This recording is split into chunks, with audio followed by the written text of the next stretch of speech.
Master minds commerce చదవాలనుకునే 10th inter విద్యార్థుల తొలి ఎంపిక.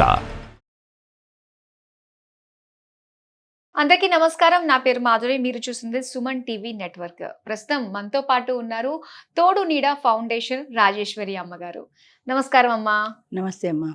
అమ్మా, నిజంగా మనకి అహ్మదాబాద్ లో అవును. ఘోర ప్రమాదం, ఫ్లైట్ ఫ్లైట్ క్రాష్ అయిపోయింది. అవును. అసలు మొత్తం స్పాట్ డెడ్ అవును, ఒక్క ఆయన మాత్రమే బతికాడు, మిగతా అందరూ చనిపోయారు. అని చెప్పి నిజంగా అతనికి ఎంత కర్మ ఆయుర్దాయం మిగిలి ఉంది. ఉందో, ఇంకా ఆయుర్దాయం ఉందనే చెప్పాలి. అవును, అవును. సో ఇలాంటివి విపత్తులు జరుగుతున్నప్పుడు నిజంగా మనిషిగా మనం ఏ విధంగా రెడీగా ఉండాలమ్మా? మన ఫ్యామిలీ గురించి, మన వెనకున్న వాళ్ళ గురించి అవును. కూడా మనం ఆలోచించాల్సిందే. అవును, అవును. ఎప్పుడు ఏమవుద్దో తెలియదు. బయటకు అవును. వెళ్ళిన మనిషి తిరిగి వస్తాడన్న ఇంటికి గ్యారెంటీ వచ్చేదాకా నమ్మకం లేదు. అవును, లేని పరిస్థితుల్లో మనం ఉన్నాము. అవును, అవును. ఇలాంటి టైంలో మనం ఒక రక్షణగా మన మన ఫ్యామిలీ కూడా ఒక ప్రొటెక్ట్ చేయడానికి ఏ విధంగా మనం సన్నాహాలు చేసుకుని రెడీగా ఉంచుకోవాలంటారు అసలు? అవును. ఫస్ట్ ఆఫ్ ఆల్ ఏంటంటే, ఈ మనం ప్రయాణం అంటూ అడుగు బయట పెట్టిన తర్వాత అంటే కోణానికి రెండో వైపుని కూడా ఆలోచించాలి. సక్సెస్ఫుల్గా వెళ్ళిపోతాం అనేది ఒక పాయింట్. ఒకవేళ వెళ్ళకపోతే, అనుకోకుండా ఏదైనా విపత్తు సంభవిస్తే, అది రిపేర్ కావచ్చు, ప్లేన్ క్రాష్ కావచ్చు, ఏదైనా కావచ్చు, అట్లా జరిగితే ఏం చేయాలి అనే ఆలోచన మనకు ఉండాలి. మనం ఎంతసేపటికి సక్సెస్ గురించి పాజిటివ్గానే ఆలోచిస్తాం, కానీ నెగిటివ్గా ఆలోచించాం జనరల్గా. అందుకే వాళ్ళు జనరల్గా ఇన్సూరెన్స్ కూడా పెడతారు. ఫ్లైట్లో జర్నీ చేసే వాళ్ళకి ఇన్సూరెన్స్ కూడా ఉంటుంది. అయితే అది డొమెస్టిక్ ఫ్లైట్కి వచ్చేటప్పటికి అశ్రద్ధ చేస్తారు మన వాళ్ళు. ఎందుకులే ఇన్సూరెన్స్ డబ్బులు కట్టడం, ఈ గంట గంటలో దిగిపోతాం కదా అనుకుంటారు. 2 నిమిషాలు చాలు. ఇప్పుడు ఇక్కడ నుంచి మనం అంత దూరంలో మన ఇల్లు ఉంది, చేరుకుంటాం అనగా సగం దూరంలో యాక్సిడెంట్ అవ్వచ్చు, చెప్పలేం కదా. ఇంటికి వెళ్ళే దాకా కూడా నమ్మకం లేదు ఈ రోజులో. అంచేత రెండూ ఆలోచించుకోవాల్సిందే. ఇంటర్నేషనల్ ఫ్లైటే కాదు, డొమెస్టిక్ ఫ్లైట్ అయినా కూడా ఇన్సూరెన్స్ తీసుకోవడం ఎప్పుడూ మంచిది, సేఫ్టీ అది. రెండోది ఏంటంటే, ఇప్పుడు ఈ ఫ్లైట్లో ఎంతో ప్రాణ నష్టం జరిగింది. అయితే అందులో ఒక ఆమె పాపం కొత్తగా పెళ్ళయి లండన్, వాళ్ళ హస్బెండ్ లండన్లో ఉంటే లండన్ వెళ్తుండగా క్రాష్ అయింది, చనిపోయింది ఆమె. కొత్త పెళ్లి కొడుకు, ఈమె కొత్త పెళ్లి కూతురు. వాళ్ళ జీవితం ఏమైపోయింది, నాశనం అయిపోయింది కదా. ఇలాంటి వాళ్ళు ఎంతో మంది ఉన్నారు. అంచేత ముఖ్యంగా ప్రతి ఒక్కరూ కూడా ప్రయాణం చేసే ముందు ఆలోచించుకోవాల్సిన విషయం ఏంటంటే, మళ్ళీ మనం సేఫ్టీగా తిరిగి రావాలి. ఫస్ట్ పాయింట్, మన ఫ్యామిలీకి మనం ఉపయోగపడాలి. ఒకవేళ ఈయన ఎనీ కేసు రాలేకపోతే అనేది కూడా ఆలోచించుకోవాలి. ఇప్పుడు లైఫ్ ఇన్సూరెన్స్ ఉంది, ఎందుకని ఏదైనా ప్రమాదం సంభవిస్తే, అనుకోకుండా మధ్యలో చనిపోతే అనే కదా చేస్తున్నాం. అంచేత అలాంటి స్టెప్స్ కూడా తీసుకోవాలి. అఫ్ కోర్స్ మామూలుగా ఫ్లైట్లో ట్రావెల్ చేసేటప్పుడు వాళ్ళు అన్నీ చెక్ చేసుకున్నాకే పంపిస్తారు. అన్నీ చెక్ చేసుకుని అన్నీ బాగున్నాయంటేనే ఫ్లైట్లో జనాలను ఎక్కనిస్తారు. కానీ దురదృష్టవశాత్తు ఏదైనా ఫెయిల్ అయితే చెప్పలేం కదా. వాళ్ళు ఎన్ని ప్రికాషన్స్ తీసుకున్నా మన యోగం బాగుండకపోతే ప్రమాదం జరగచ్చు. అంచేత అలాంటి దానికి ప్రికాషనరీగా స్టెప్స్ వాళ్ళు ఏమేమి చేసుకోగలరో, అటు గవర్నమెంట్ సైడ్ నుంచి కానీ, ఇటు ఎయిర్పోర్ట్ డిపార్ట్మెంట్ నుంచి కానీ అన్ని జాగ్రత్తలు తీసుకున్నా పర్సనల్గా మనం జాగ్రత్త తీసుకోవాలి. చాలామంది ఫ్లైట్లో కూర్చున్నాక బెల్ట్ పెట్టుకోరు. వాళ్ళు పెట్టుకోమని చెప్తారు, అయినా ఆ టైంకి వీళ్ళు ఏ ఫోనో మాట్లాడుతుంటారు, అది వినిపించుకోరు. కొంతమంది ఫోన్ మాట్లాడుతుంటారు, ఫోన్ స్విచ్ ఆఫ్ చేయండి, బంద్ చేయండి అని వాళ్ళు చెప్తారు, అయినా సరే దొంగతనంగా పెట్టేసి మాట్లాడేస్తుంటారు. ఆ ఒక్క క్షణంలోనూ మీకు ఏమి ప్రమాదం ముంచుకుపోయింది, ఏమి ఇంత ప్రాణాపాయ పరిస్థితి కాదు కదా. దానివల్ల ఏదైనా ప్లేన్ తలకిందులైపోతే సమస్య కదా. అది అసలు పాటించడం అంటే ఏ మార్గదర్శకాలు అయితే వాళ్ళు చెప్తున్నారో అవన్నీ తూచా తప్పకుండా పాటించాలి. బెల్ట్ పెట్టుకోవాలి, అది ఫోన్ స్విచ్ ఆఫ్ పెట్టుకోవాలి, ఆ జాగ్రత్తలన్నీ తప్పనిసరిగా తీసుకోవాలి. తర్వాత ఇంకోటి ఏంటంటే, బయలుదేరేటప్పుడే ఫ్యామిలీకి కావాల్సిన జాగ్రత్తలన్నీ, అంటే మళ్ళీ వీళ్ళు 2 రోజులకో 4 రోజులకో వారం రోజులకో 10 రోజులకో వెనక్కి వస్తారు కదా, వచ్చేదాకా ఎటువంటి జాగ్రత్తలు తీసుకోవాలి, ఫ్యామిలీకి ఎలాంటి ఇబ్బందులు లేకుండా చూసుకోవాలి. రెండో విషయం ఏంటంటే, ఒకవేళ ఎన్ని జాగ్రత్తలు తీసుకున్నా అనుకోని ప్రమాదం అన్నట్లాగా సంభవించి జనానికి ఒక మరణం సంభవిస్తే, జనరల్గా మిగతా వాళ్ళు ఏం చేస్తారు, హోర్మని ఏడుస్తారు వాళ్ళ ఆత్మీయుని కోల్పోయినందుకు. ఎంత ఏడ్చినా వాళ్ళు తిరిగి రారు, అదైతే నిజం కదా. అందుకని ఏడవద్దని నేనంటే, అలా మనసులో బాధ ఉంటుంది, ఖచ్చితంగా ఏడుస్తారు, ఏడిస్తే భారం తగ్గుతుంది, కరెక్టే. కానీ దాని తర్వాత సెకండ్ స్టెప్ ఏంటి, ఇప్పుడు మనం చేయవలసిన పని ఏంటి, పోయినవాడు వెనక్కి రాడు. అంచేత ఇప్పుడు మనం ఏం చేయాలి, ఆయనకి ఏమైనా ఇన్సూరెన్స్ ఉంటే ఇన్సూరెన్స్ క్లెయిమ్ చేసుకోవచ్చు. మిగిలిన జీవితం ఎలా పెడుతుంది అనే దాని మీద వాళ్ళకు కూడా ప్లాన్ ఉండాలి. అంటే ఇప్పుడు ఆయన చచ్చిపోతాడని ముందు ఊహించకపోవచ్చు, ఒకవేళ ఆయనకి ఏదైనా జరిగితే ఆల్టర్నేట్ కూడా ఉండాలి కదా. మనం ఎలా జీవించాలి, ఫ్యామిలీ సంగతి ఏంటి, ఫ్యామిలీ పిల్లల సంగతి ఏంటి అనేది వాళ్ళు ఆలోచించుకోవాలి, గుండె దిటవు చేసుకోవాలి. నెక్స్ట్ ఫర్దర్ స్టెప్ ఎలా తీసుకోవాలనేది వాళ్ళు పాజిటివ్గా ఆలోచించుకుని ముందుకు సాగాల్సిందే తప్ప ఈ మనిషి పోయాడని ఎన్ని సంవత్సరాలు కూర్చొని ఏడ్చినా వాళ్ళ ప్రాబ్లమ్స్ సాల్వ్ కావు.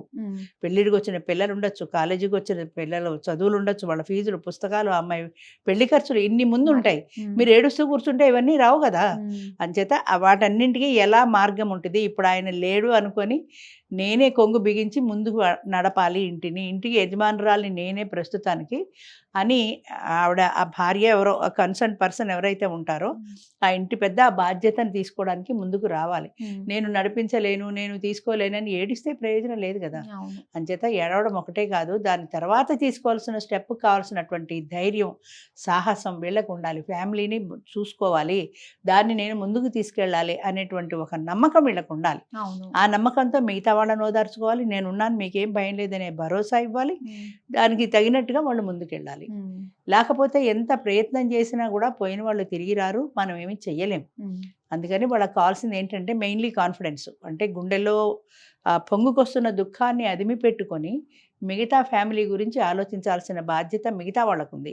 ఇప్పుడు పోయిన వాళ్ళు పోయారు, వాళ్ళందరికీ ఏదో శ్రద్ధాంజలి అన్నారు, దిగ్భ్రాంతి అన్నారు, పొలిటికల్ లీడర్స్ ఏదో చెప్తారు, మీకు ఎక్స్గ్రేషియా కూడా ఏదైనా ఇస్తే ఇవ్వచ్చు, కానీ దాంతో జీవితం వెళ్ళిపోదు కదా. వాళ్ళ 1,00,000 2 లక్షలు ఎక్స్గ్రేషియా ఇస్తే సరిపోదు కదా. అందుకని జీవితం ముందుకు వెళ్ళడానికి కావాల్సినటువంటి ప్లాన్ తప్పనిసరిగా వాళ్ళు చేసుకోవాలి. వాళ్ళ గుండె దిటోపరుచుకోవాలి. వాళ్ళ ఫ్యామిలీని ఎలా ముందుకు తీసుకెళ్ళాలి అనే విషయంలో ఆలోచిస్తేనే ఆ పోయిన వాడి ఆత్మ కూడా ఎక్కడున్నా శాంతిస్తుందని అనుకోవాలి. ఎందుకంటే అర్ధాంతరంగా పోయిన వాడికి ఏమవుతుందో తెలియదు. అయ్యో నేను చెప్పా చేయకుండా నేను పోతున్నానని తెలియదు, నా వాళ్ళందరూ ఏమైపోతారనే బాధ ఆయనకి ఉంటుంది కదా. అంచేత ఆ ఆత్మ కూడా శాంతిస్తుంది అని అనుకోవాలి. దాని ద్వారా ఏంటంటే వాళ్ళు ఒక ధైర్యంతో ముందుకు తీసుకెళ్ళగలిగిన కాన్ఫిడెన్స్ వాళ్ళకి రావాలి.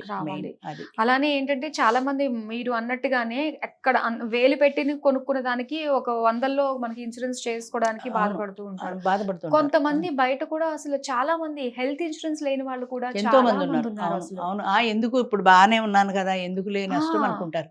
మీరే డబ్బు కడుతున్నారు, మీరు కట్టిన డబ్బు మీకు వస్తుంది, జాగ్రత్త పడుతున్నారు, అందులో నష్టమేం లేదు కదా. మీరు ₹1,00,000 కడితే మీకు 3 లక్షలు వస్తుంది అంటే 2 లక్షలు ఇన్సూరెన్స్ కంపెనీ ఇస్తుంది కదా. అంచేత ఈ కట్టిన 1,00,000 కాక మీకు ఎక్స్ట్రా వస్తుంది అని ఆలోచించుకోవాలి. కానీ ఇప్పుడు నాకు ₹1,00,000 ఇన్వెస్ట్మెంట్ ఎందుకు లే అనుకుంటారు. అంటే ఫైనాన్షియల్గా వెల్ ఆఫ్ కాని వాళ్ళు, కట్టుకోలేని స్తోమత లేని వాళ్ళు ఒక పక్కన అయితే, ఉన్నవాళ్ళు కూడా ఇదంతా వేస్ట్ అనుకుంటారు. ఇప్పుడు చూడండి, మన ప్యాకేజీలు ఉంటాయి ప్రతి సంవత్సరము కూడా. జనరల్గా వాళ్ళు డాక్టర్స్ ప్యాకేజీల్లో అన్ని రకాల టెస్టులు చేస్తూ ఉంటారు. అవి చాలా మంది చేయించుకోరు, చాలా మంది చేయించుకుంటారు, అలాగే చాలా మంది చేయించుకోరు కూడా. ఎందుకని? ఎందుకు బాగానే ఉన్నాను కదా, ఇప్పుడు ఈ టెస్టులు అన్నీ అవసరమా అని కొంతమంది అయితే, కొంతమంది అనవసరమైన రోగాలు చూపించి డాక్టర్లు భయపెడతారనే ఒక అపోహ చాలా మందిలో ఉంది. అంచేత చేయించుకోరు. సపోజ్ అప్పుడే ఏదైనా ఈసీజీ తీయించుకుంటే అందులో ఏమైనా వాళ్ళకి తెలిసింది అనుకోండి, గుండెపోటు వచ్చే ప్రమాదం ఉంది, లేదా ఈసీజీ రెగ్యులర్గా లేదు అంటే ముందు జాగ్రత్తగా వాళ్ళకి కావాల్సిన ట్రీట్మెంట్ ఇస్తారు కదా. అది తెలుసుకోకుండా అది అశ్రద్ధ చేసుకుని కొంప మీదకి వచ్చాక ఈసీజీ తీసుకొని అప్పుడు ఏం చేసి ఏం లాభం? హార్ట్ అటాక్ వచ్చిన తర్వాత ఏం చేయలేరు కదా. అలాగే ఇంకా ఇతరత్ర బాడీలో ఏదైనా అంటే స్టార్టింగ్ పాయింట్లో ఉంది అని కనుక వాళ్ళకి ఏదైనా తెలిస్తే ముందుగా హెచ్చరిస్తారు, ముందుగా మీరు ట్రీట్మెంట్ తీసుకుని అది ముదరకుండా జాగ్రత్త పడతారు. అంచేత టెస్టులన్నీ కూడా ఊరికే ఎందుకు వేస్ట్ అని అనుకోకుండా చేయించుకున్నట్టయితే ఫర్దర్గా మనకి ఫ్యూచర్లో ఏదైనా ముప్పు ఉంటే తెలుస్తుంది. అదేవిధంగా ప్రయాణాల్లో కూడా తిరిగి వస్తానా వెల్ అండ్ గుడ్, మంచిదే, ఒకవేళ రాకపోతే అనే ఆలోచన కూడా ఉండాలి. ఆ ఆలోచనతో వెళ్ళే ప్రయాణం చేసే వ్యక్తి వెళ్ళాలి, ఆయనకు తగినటువంటి ఆయన ఫ్యామిలీ మెంబర్స్ కూడా అదే ధైర్యంతో ఉండాలి. ఇప్పుడు చూడండి, పాపం మా అమ్మాయి కొత్త పెళ్లి కూతురు లండన్ వెళుతోంది భర్తను కలుసుకోవడానికి. ఆమె మార్గ మధ్యంలో చనిపోయింది. ఆవిడ పరిస్థితి ఏంటి, ఆవిడ పేరెంట్స్ పరిస్థితి ఏంటి, భర్త పరిస్థితి ఏంటి, కొత్తగా పెళ్లి చేసుకుని పెళ్లి కొడుకు పరిస్థితి ఏంటి. అంచేత అన్ని ముందు జాగ్రత్తలు పడ్డం అనేది ఎప్పుడు మంచిదమ్మా. Prevention is better than cure అంటారు సరే, అలాగా ముందు జాగ్రత్త పడడం ఎప్పుడూ మంచిది. దానికి తగిన జాగ్రత్తలు తీసుకోవాలి, ధైర్యంగా ముందుకు సాగాలి మిగిలిన వాళ్ళు కూడా. అలానే ఇక్కడ జీవితం అంటే మనతోటే వెళ్ళిపోదు, మన చుట్టూ ఉన్న వాళ్ళకు కూడా మనం చూసుకునే బాధ్యత మనలో ఉంది కాబట్టి అడుగు వేసేటప్పుడు చాలా జాగ్రత్తగా, నేను లేకపోతే నా వాళ్ళ పరిస్థితి ఏంటి అని ఆలోచించుకోవాలి. ఇన్సూరెన్స్ కూడా అందుకే, లైఫ్ ఇన్సూరెన్స్ కూడా అందుకే కదా, మధ్యలో అనుకోకుండా నాకు ఏదైనా అయితే నా వాళ్ళ పరిస్థితి ఏంటి అనే కదా చేస్తారు. చాలా మంది చేయరు కూడా అది.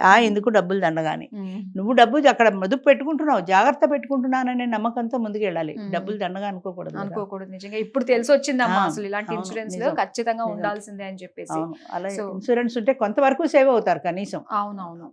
పర్మనెంట్ సొల్యూషన్ కాకపోయినా మనిషి at లేని least లోతుని ఎలా అది కనీసం ఫైనాన్షియల్ గా మీకుండే ఇబ్బందులు గట్టెక్కుతారు కదా, అవును అది మర్చిపోకూడదు ఎప్పుడు కూడా. నిజంగానే. సో దీని వల్ల ఏంటంటే ఒకసారి అందరికీ కూడా ఖచ్చితంగా ఇన్సూరెన్స్లకి హెల్త్ ఇన్సూరెన్స్లకి దాని యొక్క వాల్యూ తప్పనిసరిగా గురించి చెప్పాలి. మీరు ఈ విధంగా మాకు తెలియచేసినందుకు చాలా సంతోషం. ధన్యవాదాలమ్మా. Thank you.